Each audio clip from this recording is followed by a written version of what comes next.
aquellas maravillosas revistas. Capítulo 68. Cuanta más potencia mejor, ¿sí o no? Acabo de leer el comienzo de la prueba del Ford Fiesta Turbo que hice en el mes de julio de 1990. Un coche de excelente acabado, magnífico motor, pero con un bastidor que no estaba a la altura. Un coche que me sirvió para filosofar acerca de esto. Cuanta más potencia mejor. Por cierto, hablando de potencia, en otra prueba os hablaré no del downsizing, sino del anti-downsizing. Bienvenidos a los podcasts de los lunes de Garaje Hermético. Empiezo por el final. Ya sabéis todos qué es eso del downsizing. Eso de que menos es más. Que se lo cuenten a otros. La potencia, si es de calidad, cuanta más mejor. Por supuesto, dentro de cada tipo de coche y categoría. Porque el conductor la puede administrar. ¿Qué quiere decir esto? Pongamos, por ejemplo, el peso. El peso de un coche no lo puedes administrar.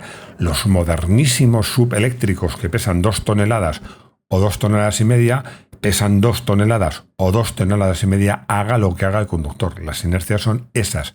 Pero en cambio, en un coche de 300 caballos, puedes usar 200, 150, 150 o los que te dé la gana. De algún modo, esto se comentaba en la prueba del Ford Fiesta Turbo. Una prueba que dio para mucho.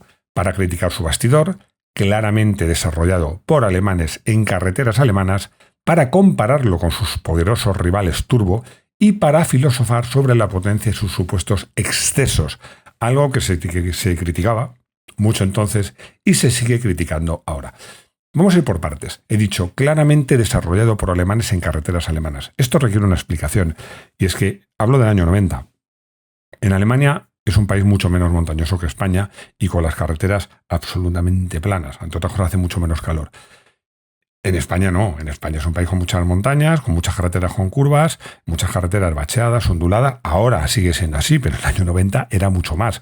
Es que gran parte de las carreteras eran así, no solo las de montaña. El Ford Fiesta Turbo, a pesar de que tenía mejoras importantes, se había rebajado la altura, la amortiguación era mejor, el calzado era mejor, pero no estaba a la altura del motor. ¿Por qué? Porque aparte de pérdidas de motricidad, es cierto que el motor era muy bueno y ponía en apuros al tren delantero, pero aparte de esas pérdidas de motricidad, sobre todo en curvas cerradas, era muy impreciso. A veces iba de delante, a veces iba de detrás y tenías que dejarte un margen. Es cierto que ni cuando se iba de delante ni cuando se iba de detrás, por ejemplo, cuando el tren trasero se abría, no era un latigazo al estilo del Kadett G6 16 válvulas, pero hacía que el coche fuera enormemente impreciso. Esto se notaba poco en una carretera de firme perfecto, como si fuera un cristal, como las carreteras de Alemania o de Austria. Pero cuando venías a España, la cosa cambiaba. Y era un coche que realmente, cuando lo conducías en carreteras de este estilo, pues no era muy disfrutón, porque veías claramente que el motor estaba por encima del bastidor. También, como decía, lo comparábamos con sus rivales. Sus rivales muy potentes. Sus rivales turbo en este caso, porque lo comparábamos con el Fiat Uno Turbo y el Renault 5 GT Turbo. El Fiat Uno Turbo no llegaba a la potencia que anunciaba, se quedaba en 108 caballos, mientras que el Renault 5 Turbo era absolutamente honesto y anunciaba 120 caballos y daba 120,10. Y bueno, el Ford Fiesta anunciaba 133 y daba 136. La curva de potencia del Ford era buena. Y dudo un poco, porque es verdad que la entrada del turbo se notaba mucho, pero es que entraba muy bajo régimen. Como entraba muy bajo régimen, a unas 2.500 vueltas, realmente en conducción deportiva, que entonces se podía decir deportiva, vamos a llamarlo ahora dinámica, pues estaba siempre con el turbo soplando, o sea, no era un grave inconveniente, pero claro, eran muchos caballos. Y luego vamos con la reflexión que os decía que se hacía en esa prueba, porque en esa prueba, a modo de apertura o de entradilla, había un artículo que, por cierto, escribí yo y que me vais a permitir que lo lea literalmente, porque me parece muy interesante de cara a estas reflexiones, a esta filosofía que estamos haciendo. Se llamaba Potencia Medida y decía lo siguiente: el nuevo Ford Fiesta Turbo marca en nuestro mercado un nuevo hito de potencia entre los polivalentes, 133 caballos, un récord que detentará por poco tiempo, pues posiblemente llegue a final de año el Renault 16 válvulas, que se anunciaba para 140. Bueno, seguía. Cuando apareció el Renault 5 GT Turbo de 115 caballos a un precio casi de derribo para un coche así, rápidamente se ganó fama de coche peligroso y excesivamente potente. Ni el coche era peligroso, ni era excesivamente potente, pues la potencia es algo que está ahí, pero que no tenemos obligación de utilizar. Si queremos, apretamos el pie derecho, pero siempre a voluntad. Nosotros siempre defendimos el concepto de coche pequeño, Y potente, pues no se puede culpar a nadie por hacer un coche de altas prestaciones a un precio accesible.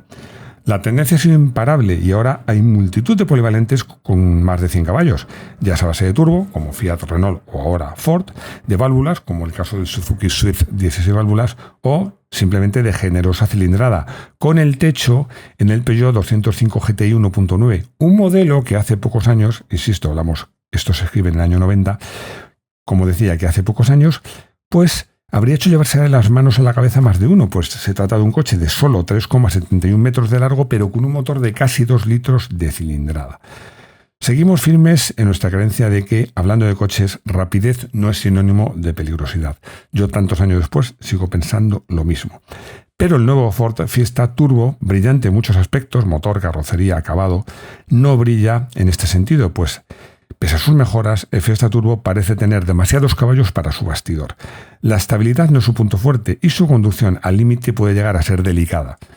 De todos modos, un coche así nos permite disponer de potencia a nuestra medida, que era el título del recuadro. No pensemos que tenemos 133 caballos y hay que usarlo, no. Pensemos que podemos disponer de hasta 133 caballos, que no hay por qué ir usándolos constantemente. Yo creo que esta es, al final, la clave de todo esto, que la potencia, como os decía, pues la puede administrar el conductor a su gusto, por supuesto, con cabeza y con criterio, mientras que hay otras cosas que no. Bueno, el trabajo de probador a veces es muy duro, porque recuerdo un día que llegué a la oficina y me dijeron, tienes que hacer una comparativa, tienes que hacer esta comparativa, están los coches abajo. Son solo 2 coches. Eran solo 2 coches, los 2 descapotables, que entre los dos sumaban 24 cilindros y más de 600 caballos. Hablo del Jaguar XJ SC-V12 y del Mercedes 500 SL. Ahora que está del moda el downsizing, estos coches estaban en las antípodas del downsizing.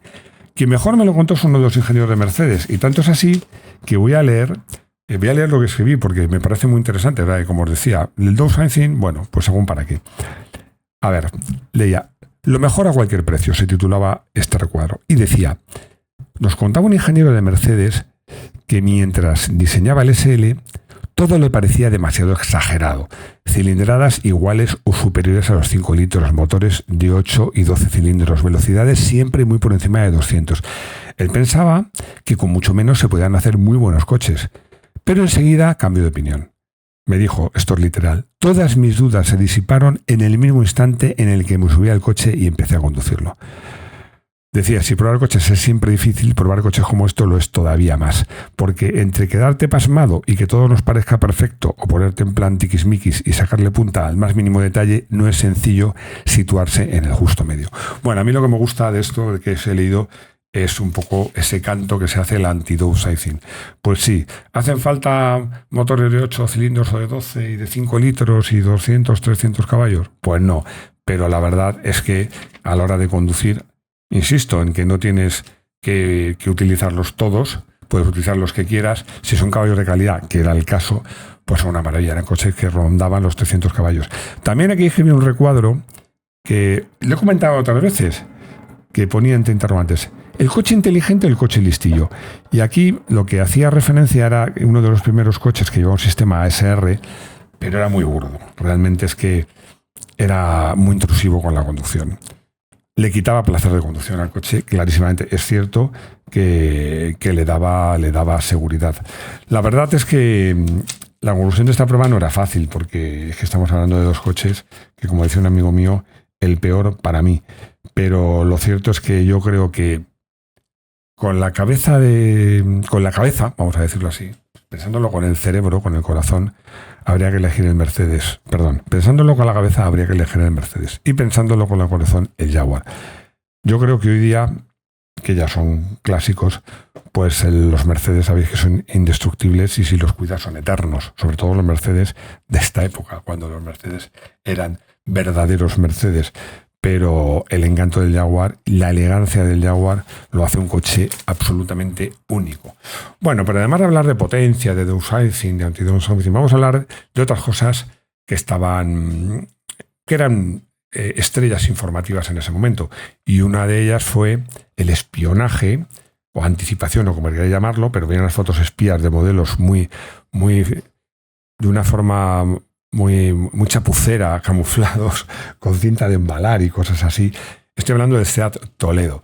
Bueno, la verdad es que este espionaje, que además se había hecho en España, porque estaban probando el coche en España, hasta cierto punto tiene lógica porque es un coche español, pues dejaba entrever ya cosas muy interesantes. Bueno, se veía el coche ya casi definitivamente como era, a pesar de todo el espionaje, pero sobre todo se veía uno de los detalles que se habían comentado en su momento y que era, yo creo, un rasgo característico de este coche, que era un coche de la estética, si lo veía de perfil, de 3 volúmenes, absolutamente 3 volúmenes, como una berlina convencional, pero con portón posterior. Eso era algo que se había comentado, se había dicho, pero en este espionaje quedaba claramente a la vista. Voy a seguir hablando de un coche, vamos a hablar ahora de coches japoneses, porque os voy a hablar de un coche, más bien una van, como se decía entonces, un monovolumen, que es muy, muy particular. Se decía que era una solución peculiar, se titulaba la prueba, porque fijaos, os voy a hacer una pregunta. ¿Cuántos coches conocéis con motor transversal? Muchísimos. El 90% de los coches de la producción mundial llevan ahora motor transversal. Pero todos ellos llevan el motor transversal con tracción delantera. La pregunta que os hago ahora es, ¿cuántos coches conocéis con motor transversal y propulsión trasera? Es decir, que requiere llevar el motor transversal y un cambio, unos envíos para llevar un árbol de transmisión hasta la parte trasera. Bueno, pues así era exactamente el Toyota Previa, un coche, como os digo, muy original. Vamos a seguir hablando de japoneses, porque no sé si estáis oyendo por ahí un perro ladrar, es el mío, pero le están provocando, Le están provocando los vecinos. Bueno, seguimos hablando de japoneses, porque Toyota presentaba el nuevo Celica 2.0 GTI 16 válvulas. Un coche nuevo que realmente no tenía nada nuevo, salvo la imagen. Todo muy japonés, como se comentaba en estos recuadritos que, como os digo, escribía yo que eran un poco la entrada de la prueba y que hacían referencia a lo importante que era cambiar por cambiar, sobre todo para los japoneses. Voy a leer solo un párrafo que decía: la evolución del automóvil es rapidísima y la vida de los diferentes modelos es cada vez más breve. Este ritmo viene marcado por la gran competitividad del mercado en el que firma, o sea, cada cambio, el estar con un coche completamente renovado, pues juega una buena baza. La novedad es interesante. Los japoneses, con una proverbial agilidad industrial, son los reyes de la renovación. Y esta técnica de marketing la llevan a sus últimos extremos en motos, cambiando de modo todos los años, y también en coches. Comentaba que este coche realmente pues era el mismo coche, pero con una estética un poquito renovada. Bueno, el coche la verdad es que era precioso. Ya sabéis que con faros escamoteables, algo que a mí me gusta tanto, pero que ya sabéis que por temas de seguridad, pues ya ahora ya no se lleva. Y bueno, que yo digo que siempre se puede encontrar una solución de un radar que cuando vaya a chocar los pliegues o algo así. Pero bueno, de momento ninguna marca lo ha hecho que yo sepa. Seguimos hablando de coches japoneses y seguimos hablando de coches con faros escamoteables, porque os voy a hablar de una toma de contacto que no la hice yo, pero me hubiera encantado hacerla, del Honda NSX. La verdad es que este coche, el periodista que fue, bastó con que hiciera unos cientos de kilómetros para darse cuenta de que iba a convertirse en un verdadero mito. Al final, lo que... no voy a leer todos párrafos, pero sí la conclusión que después de leer esta toma de contacto tan bien hecha, con lo que te quedabas. Hasta este momento, hasta la llegada de Honda NSX, los coches tan deportivos, no me atrevo a llamarlos superdeportivos, porque en el fondo eran 260 caballos, que bueno, pues ya había cosas más bestias, ¿no? Incluso coches como los que he hablado, V12, te anunciaba 274. Menos deportivos y con un poco más de caballos. Pero deportivos radicales sería la palabra. Y estos coches, Ferrari e incluso Porsche, eran coches muy poco prácticos, que llevaban mal los atascos, la ciudad, las carreteras con baches, que tenían cambios que requerían saber cambiar, duros, a veces imprecisos. En el caso de Ferrari duro pero preciso, en el caso de Porsche menos duro pero más impreciso, con motores a veces un poco toscos, que la baja vuelta pues no iban finos, con una visibilidad reducida, con un equipamiento a veces tirando a espartano. Es que el NSX cambió todo.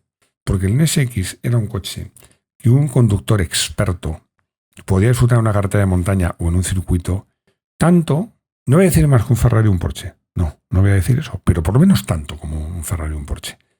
Pero luego se lo podía dejar a su hijo, novato, si tenía cabeza, y podía irse a la universidad, meterse un atasco en el pleno centro de la ciudad.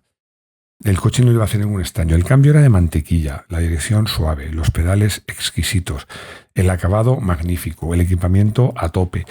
Realmente era un cambio radical, y luego, por supuesto, la fiabilidad, porque en esta época, en esta época y ahora. No digo un Porsche, porque los Porsches son bastante fiables, aunque una cosa es fiabilidad y otra el mantenimiento que requieran, pero los Ferrari eran algo menos fiables y sobre todo requerían un mantenimiento costosísimo. Este coche era eterno. Este era un coche, como se decía, que es que fijaros, que es que tenía, por ejemplo, comentaba la marca, que tenía un sistema de distribución que permitía alargar el cambio del bujía a los 100.000 kilómetros. Por ejemplo, comentaba que la distribución, como era hidráulica, permitía no hacer relajes de distribución hasta los 20.000 kilómetros. Claro, ese criterio, por cierto, muy Honda, muy japonés, de hacer un coche robusto, fiable, que no te pida pan, que esté ahí a tu servicio y no tú al servicio de él, nunca se ha llegado a un coche tan deportivo. O sea, Japón ya había hecho y otras marcas coches muy deportivos, pero este, por aspecto, y yo creo que incluso os diría que por pretensiones, pues no dejaba de recordar a un Ferrari, y ahí la diferencia con un Ferrari pues era abismal. El Ferrari tiene otras ventajas, pero desde luego como coche usable, el Honda ganaba de calle. Bueno, ya hablaremos de este coche porque después de esta toma de contacto el coche vino a España y lo pude probar a fondo, y esa prueba sí la hice yo. Llegamos ya al Motorsport. Vamos a hablar hoy solo de Fórmula 1, que era lo que estaba más emocionante, porque la lucha entre Prost y Senna estaba en lo más alto. Aunque en el Gran Premio de Inglaterra vencía Prost con su Ferrari, conseguía su tercera victoria consecutiva y sobre todo conseguía el liderato. Bueno, pero del Gran Premio de Inglaterra, una de las cosas que más se habló fue de un piloto inglés, porque uno de mis pilotos favoritos, nada menos que Nigel Mansell, estaba anunciando ya la posibilidad de su retirada, lo cual, por cierto, a todos los aficionados nos entristecía, porque Mansell era espectáculo puro allá donde fuese. Pero bueno, ya sabéis cómo son las cosas, que esta pelea entre Senna y Prost, aunque decían que los McLaren no iban bien, no iban finos, todo eso, bueno, pues apenas 2 semanas más tarde, en el Gran Premio de Alemania, pues Senna contrarreplicaba, ganaba la carrera, encima Prost no pudo ser más que cuarto, y Ayrton Senna da Silva pues se ponía líder de este mundial. Como os decía, bueno, había 4 puntitos de diferencia. El mundial estaba muy emocionante porque además eran pilotos que habían competido en el mismo equipo, pero aquí tenía además el morbo de ser las 2 escuderías con más solera, Ferrari contra McLaren, peleando con Ferrari con Prost, McLaren con Senna. Estaba todo muy reñido y había mucha tensión. Bueno, eso es lo que nos gusta, que haya. Bueno, lo bueno de esto es que McLaren, ya sabéis que está volviendo a reverdecer laureles, de lo cual me alegro mucho. Y llegamos al final de este podcast de los lunes. Espero que os haya gustado, sí me gustaría leer vuestros comentarios acerca de estos temas que hemos tocado, sobre cuánta potencia es suficiente, si os gusta el downsizing, todo este tipo de cosas, porque estoy pensando en hacer un vídeo sobre ello, pero es un vídeo muy filosófico, y me gustaría saber qué opináis vosotros sobre el tema, tanto la opinión sobre el tema en concreto, de cuánta potencia es necesaria, y tanto si os gustan este tipo de vídeos pues tan filosóficos. Nada más, muchas gracias por seguirme, por escucharme, por estar ahí. Espero que me escuchéis de nuevo aquí, en los podcasts de los lunes de Garaje Hermético. Hasta pronto.